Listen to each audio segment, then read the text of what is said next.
अक्कलकोटमध्ये घडलेली स्वामींची ही खरी लीला पाहून विज्ञानानेही हात टेकले।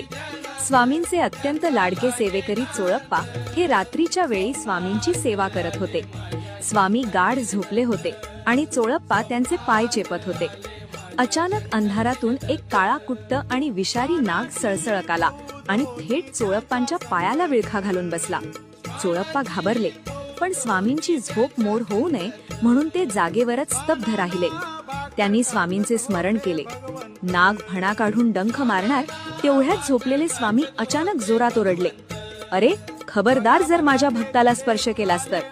आणि काय आश्चर्य, त्या विषारी नागाने एका सेकंदात आपली फणा खाली घेतली आणि चोळप्पांच्या पायाचा विळखा सोडून तो शांतपणे तिथून निघून गेला।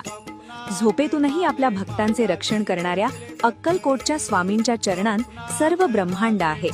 तुमचाही या परब्रह्मावर विश्वास असेल तर कमेंटमध्ये श्री स्वामी समर्थ नक्की लिहा आणि हा व्हिडिओ स्वामी भक्तांना शेअर करा।